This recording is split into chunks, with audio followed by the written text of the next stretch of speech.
لله رب العالمين والصلاة والسلام على سيدنا محمد وعلى آله وأصحابه أجمعين أما بعد فأعوذ بالله من الشيطان الرجيم بسم الله الرحمن الرحيم قل لا أسألكم عليه أجرا إلا المودة بالقربى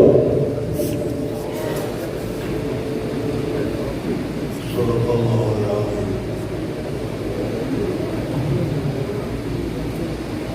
وصدق وبلغ رسوله النبي الكريم ونحن على ذلك من الشاهدين الشاكرين والحمد لله رب العالمين.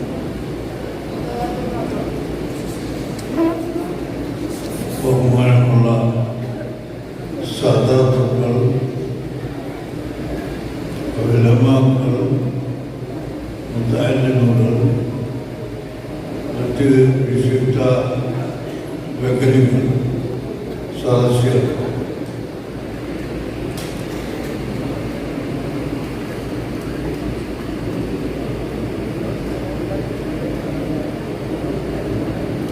ഇപ്പോൾ ഒരു നീണ്ട പ്രസംഗം ഉദ്ദേശിക്കുന്നില്ല, അത് സാധ്യവും അല്ല. റോഡുകളെല്ലാം വളരെ കേടുവന്ന് ഓടാൻ പറ്റാതെ ആയിരിക്കുന്നു. അവിടെയാണ് ആ വൈക്കാണപ്പോൾ രാവിലെ മുതൽ ഇന്ന് ഓടി അങ്ങോട്ടും ഇങ്ങോട്ടും ഓടിയത്. കൂടാതെ നിങ്ങളെല്ലാവരും ഈ വിഷയത്തിൻ്റെ ഗൗരവം മനസ്സിലാക്കിയിട്ടുണ്ട്.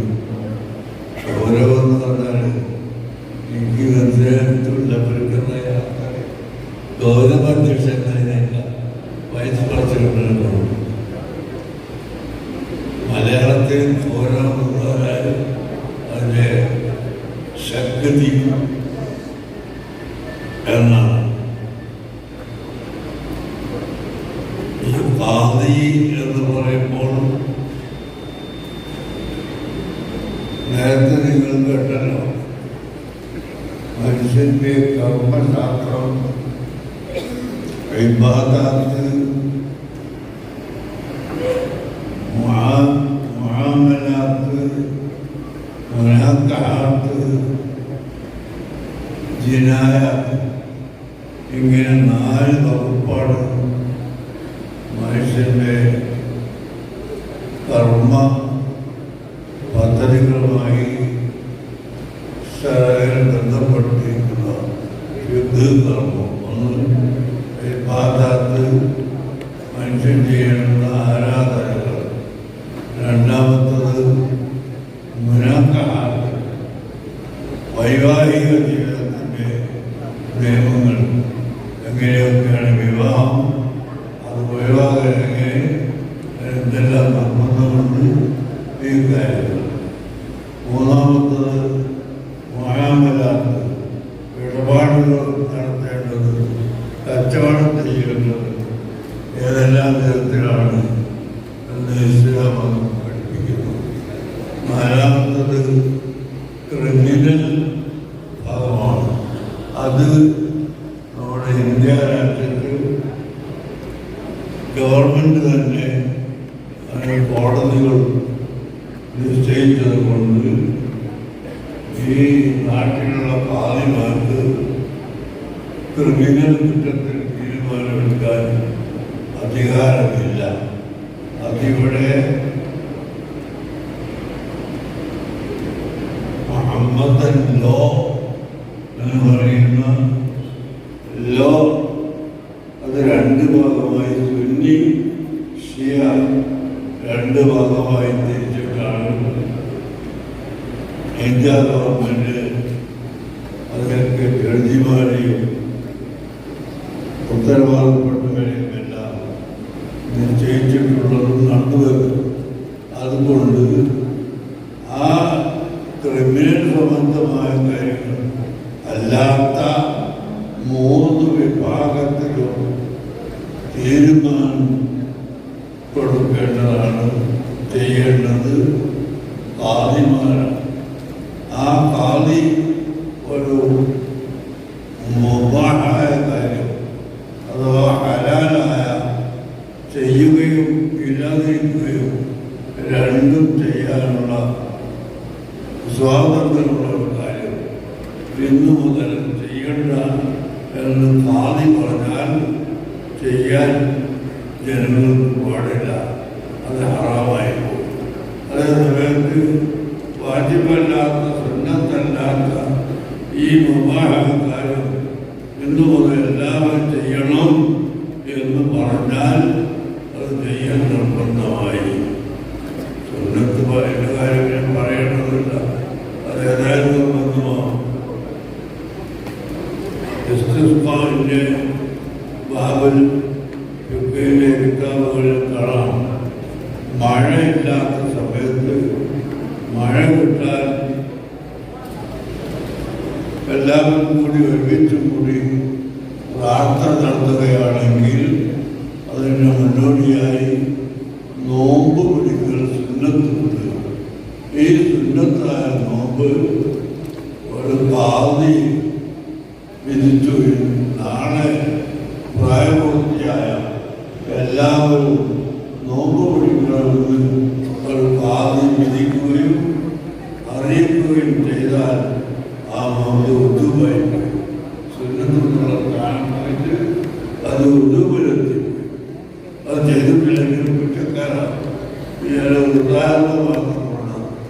ഇങ്ങനെ വളരെ പ്രധാനപ്പെട്ട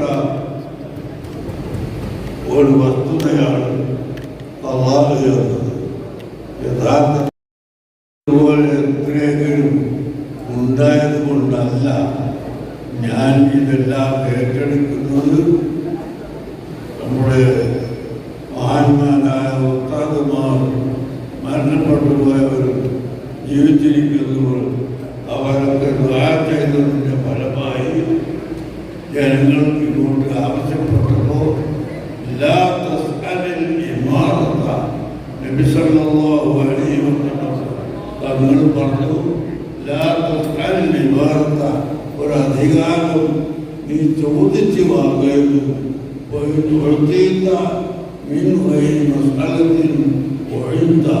നീ ചോദിച്ചു വാങ്ങാതെ ഒരു അധികാരം തന്നെ ഏൽപ്പിക്കപ്പെട്ടാൽ ഒഴിയുന്ന നിനക്ക് എല്ലാ ഭാഗത്തുമുള്ള സഹായം ഉണ്ടാകും എന്ന് തങ്ങൾ പറഞ്ഞിട്ടുണ്ട്. എനിക്കൊരു അധികാരം തന്നെ അവിടെ ബാധ്യമാക്കണം എന്ന് പറഞ്ഞുകൊണ്ട് ഒരാൾ വന്നാൽ അത് പാടില്ലാത്തതാണ്. നേരെ മറിച്ച് അങ്ങനെ ചോദ്യം ചെയ്യാതെ ലഭിക്കുകയാണെങ്കിൽ അള്ളാഹുവിൻ്റെ ഭാഗത്തു നിന്നുള്ള സഹായം ഉണ്ടാകും. മനുഷ്യന്മാരെ കൊണ്ട് ചെയ്യിപ്പിക്കേണ്ടുന്ന സഹായം അള്ളാഹു അവരെ കൊണ്ട് ചെയ്യിപ്പിക്കുകയും ആണ്. അതിന് മസ്കലത്തിൽ നീ ചോദിക്കാതെ നിന്നിലൊരു അധികാരം നൽകപ്പെട്ടാൽ നിന്നെ സഹായിക്കപ്പെടും എന്ന് നബി സല്ലല്ലാഹു അലൈഹി വസല്ലം പഠിപ്പിച്ചിട്ടുണ്ട്. അതുകൊണ്ട് ഞാൻ ചോദിക്കാതെ എൻ്റെ മേൽ എല്ലാവരും കൂടി എടുക്കണമെന്ന് പറഞ്ഞപ്പോൾ ഞാൻ സ്നേഹിക്കുന്നത് നിങ്ങളുടെ എല്ലാവരുടെയും സഹായം ഉണ്ടാകുമെന്ന് പറഞ്ഞുകൊണ്ട് നേരത്തെ സദാന്തങ്ങൾ പറയുമ്പോൾ ഇവിടെ കുറച്ച് കുഴപ്പമുണ്ടാക്കിയിട്ട് ആ കുഴപ്പത്തിന് ഉത്തരവ് അറിയാൻ വേണ്ടി ഒരു ഖാദി എന്ന നിലക്കൊന്നും അല്ല. നമ്മൾ ശരഈയായ കാര്യങ്ങൾ വല്ലതും ആവശ്യമായി വരുമ്പോൾ അതിന് വിധി കൽപ്പിക്കാനും പറയാനുള്ള അധികാരത്തോടു കൂടിയാണ് നിങ്ങളെല്ലാവരും ഇപ്പോൾ ബൈഅത്ത് ചെയ്തിട്ടുള്ളൂ. എന്നാൽ സാധാരണ ഒരു മകളെ വിവാഹം ചെയ്തു കൊടുക്കാൻ പിതാവിന് അധികാരമുണ്ട്. സ്വത്വത്തുക്ക എന്ന് പറഞ്ഞ് മകളെ വിവാഹം ചെയ്ത് കൊടുത്ത് ഭർത്താവ് കമ്മിയും ഞാൻ സ്വീകരിക്കുകയും ചെയ്തു പറഞ്ഞാൽ പിന്നെ രണ്ടാമത് ഒഴിവാക്കിയെടുക്കാൻ ഈ വാപ്പക്ക് അധികാരമില്ല. അതുപോലെ ആദ്യം ആക്കാൻ നിങ്ങൾക്കൊക്കെ അധികാരമുണ്ട്. എന്നെ ആയിക്കഴിഞ്ഞതെങ്കിൽ എന്നെ ഒഴിവാക്കാൻ നിങ്ങൾക്ക് അധികാരം ഉണ്ടാവില്ല. എല്ലാവരും പേടിക്കൊന്നും വേണ്ട. അത് തരപ്പെട്ട ഉണ്ടായാലും ഞാൻ തന്നെ പറയും അന്ന് വേറെ എന്തായാലും നമുക്ക് അള്ളാഹുവിൻ്റെ ദീനിൻ്റെ കാര്യങ്ങൾ ഇവിടെ നമ്മുടെ രാജ്യത്ത് നമ്മുടെ നാട്ടിൽ ഏതെല്ലാം നിലക്ക് നടപ്പാക്കാൻ സാധിക്കും എന്ന് നോക്കി ആലോചിച്ചുകൊണ്ട് നമുക്ക് നടപ്പാക്കാം. അതിനു വേണ്ടിയാണ് ഞാൻ ഈ കളിസ്ഥാനം ഏറ്റെടുത്തിട്ടുള്ളത്. നിങ്ങൾക്കെല്ലാവർക്കും അതിനോട് സഹകരിക്കാനുള്ള മനസ്ഥിതിയും ബുദ്ധിയും ശക്തിയും അല്ലാഹു തആല നൽകുമെന്ന് ഞാൻ നിങ്ങളോട് പ്രത്യേകമായി പറയുന്നു.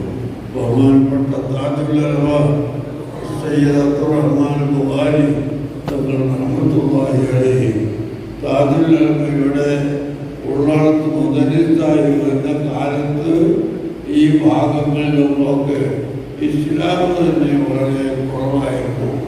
ആ കാലത്ത് ഇവിടെ മുസ്ലിം പള്ളികൾ ഉണ്ടായിരുന്നില്ല. ബഹുമാനപ്പെട്ട തങ്ങളവർക്ക് ആ കാലഘട്ടത്തിൽ തറക്കല്ലിടുകയും കുറ്റിയടിക്കുകയും സഹായിക്കുകയും ചെയ്ത പള്ളികളുടെയും മദ്രസകളുടെയും എണ്ണങ്ങൾ വളരെയധികമാണ്. പിൻകാലത്താണ് ആളുകളൊക്കെ വർദ്ധിച്ച് പള്ളികൾ കൂടുതൽ വേണ്ടി വന്നു. അങ്ങനെ തറക്കല്ലിടലും കുറ്റിയിടലും ഒക്കെ പരസ്യമായ നിലക്ക് നടത്തി തുടങ്ങിയത്. അങ്ങനെ ബഹുമാനപ്പെട്ട ഉള്ളാട്ടങ്ങൾ 60-ലധികം കൊല്ലം ഉള്ളാളത്ത് ദിവസം നടത്തി. അതിനിടയിൽ വരത്തക്കം ആദിയായി പ്രവർത്തിക്കുകയും ചെയ്തു. ബഹുമാനപ്പെട്ടവർ വഫാത്തായി. അതിനുശേഷം അവിടുത്തെ പ്രിയപ്പെട്ട മകൻ സയ്യിദ് മഹദൂബാദങ്ങൾ സാധാത്തു മഹാനവറുകൾ കാലിയായി. അദ്ദേഹം പെട്ടെന്ന് ഇപ്പോൾ നമ്മൾ സാധാരണ ഒരു പ്രതീക്ഷ ഒന്നും ഇല്ലാത്തത് കഴിഞ്ഞ മരണപ്പെടുന്നതിൻ്റെ 2 ദിവസം മുമ്പ് കോഴിക്കോട് നോട്ടത്തിൽ വന്നു. ഞങ്ങൾ 2 പേരുമായി ചായ കുടിച്ചിട്ടില്ല. അവിടെ വന്നത് എൻ്റെ മകൻ മസ്ഊദ് തങ്ങൾക്ക് ഒരു വിവാഹം ആലോചിക്കുന്നുണ്ട്. അത് നടത്താൻ തീരുമാനിച്ചിട്ടുണ്ട്. അത് ദ്വാരക്കണം, അങ്ങോട്ടും ഇങ്ങോട്ടും ദ്വാര ചെയ്യണം എന്നൊക്കെ പറയാൻ ആ വിവരം എന്നോട് പറയാനുമാണ് തങ്ങൾ വന്നത്. ബഹുമാനപ്പെട്ട മസ്ഊദ് തങ്ങൾ അവിടെ എത്തുന്നുണ്ട്. അദ്ദേഹത്തിൻ്റെ മകനാണ്. ആ മസ്ഊദ് തങ്ങളും അതുപോലെ മറ്റൊരു മകനും അവരൊക്കെ പ്രായപൂർത്തിയ മക്കളാണ്. അവരൊക്കെ പഠിപ്പിച്ചുകൊണ്ടിരിക്കുകയുമാണ്. അവരെല്ലാം ഇപ്പോഴും പഠിച്ചുകൊണ്ടിരിക്കുകയുമാണ്. അല്ലാഹു തആല അവർക്കും അവരുടെ ഉമ്മക്കും അവരുടെ മറ്റു കുടുംബങ്ങൾക്കുമെല്ലാം ബർക്കത്ത് ചെയ്ത് കൊടുക്കുവാനാണ്. അങ്ങനെ ബഹുമാനപ്പെട്ട മസ്ഊദ് തങ്ങളെ ഞാൻ എൻ്റെ പുറത്ത് നടത്തുന്ന സ്വലാത്തിൻ്റെ നേതൃത്വം ഞാൻ ഏൽപ്പിച്ചിട്ടുണ്ട്. അതും അതിനിടയിൽ രാജ്യമായി പറഞ്ഞു. അങ്ങനെ പിരിഞ്ഞിട്ട് വിജയത്തിലൂടെ എത്തിയിട്ട് നമ്മൾ കേൾക്കേണ്ടത് മാറ്റപ്പെട്ടു എന്നാണ്. നിങ്ങൾ ആലോചിക്കണം. അല്ലാഹു തആല ഈ ഒരു മനുഷ്യൻ്റെ മൗത്ത് എപ്പോഴാണ് വരുത്തുന്നത് എന്ന് ആർക്കും പറയാൻ സാധ്യമല്ല.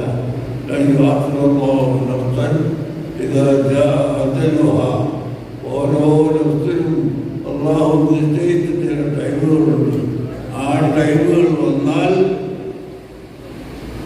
അല്ലാഹു ഒരു സെക്കൻഡും പിന്നെ ചിന്തിക്കുകയില്ല. എനിക്ക് തന്നെ കഴിഞ്ഞ വർഷം പെട്ടെന്ന് ഒരു രോഗം വന്ന് ബോധക്ഷയമുണ്ടായി. അത് പറയുന്നത് എനിക്കറിയില്ല. ഏതായിരുന്നാലും അന്ന് രണ്ടാമത് ജീവിക്കുമെന്ന് അഭിപ്രായമില്ലാത്ത ഡോക്ടർമാരും ഉണ്ടായിരുന്നു എന്നാണ് പറയുന്നത്. അതായത് ചില ആളുകൾ അഭിപ്രായപ്പെട്ടു നമ്മൾ ചികിത്സിച്ചത് കാര്യമല്ല, വേറെ ചിലരെ ചികിത്സ ഒഴിച്ച് നോക്കുക എന്ന് പറഞ്ഞുകൊണ്ട് തുടങ്ങി. അല്ലാഹു തആല എനിക്ക് ശിഫ തന്നു. ലോകത്തുള്ള മുഅ്മിനീങ്ങൾ എത്രയോ ആളുകൾ, ആണുങ്ങളും പെണ്ണുങ്ങളും ഖുർആൻ ചെയ്തിട്ടും സുന്നത്ത് നോക്കിയിട്ടും തഹജ്ജുദ് കേട്ടിട്ടുമെല്ലാം ദുആ ചെയ്തതിൻ്റെ ഫലമായി അല്ലാഹു തആല എനിക്ക് സുഖപ്പെടുത്തി തന്നു. ഇപ്പോൾ ഞാനിങ്ങനെ നടക്കാനൊക്കെ പ്രയാസമുണ്ടെങ്കിലും പരിപാടികൾക്ക് അത്യാവശ്യം വലിയ പരിപാടിക്ക് മാത്രമേ പോകാറുള്ളൂ. ഇത് തന്നെ 3 പരിപാടി ഇന്നും നാളെയുമായിട്ട് ഏറ്റപ്പോൾ ഞാൻ അടുത്ത തലാഖ് മനസ്സിലാക്കിയിട്ടു. ഈ റോഡിൽ കൂടി ഓടി നോക്കുമ്പോഴാണ് സുബ്ഹാനല്ലാഹ്, ചില്ലറ പ്രയാസമല്ല. ഏതായാലും ഇൻഷാ അല്ലാഹ് ഇപ്പോൾ നാളെ മുഴിപ്പൂ എന്നുള്ള സ്ഥലത്ത് ആ പരിപാടികൾക്ക് ഞാനിപ്പോൾ ഇതാണ് ഏറ്റെടുക്കുന്ന പരിപാടി. ഇപ്പോൾ തൽക്കാലം നമുക്ക് നിർത്തിവെക്കാം. പിന്നെ ഏതായാലും വേണ്ടിയതൊക്കെ ചെയ്യാനും അല്ലാഹുവിൻ്റെ ദീനിനു വേണ്ടി എല്ലാവരും, ഞാനും നിങ്ങളും എല്ലാവരും ചേർന്ന് പ്രവർത്തിക്കാനും അല്ലാഹു തൗഫീഖ് നൽകട്ടെ.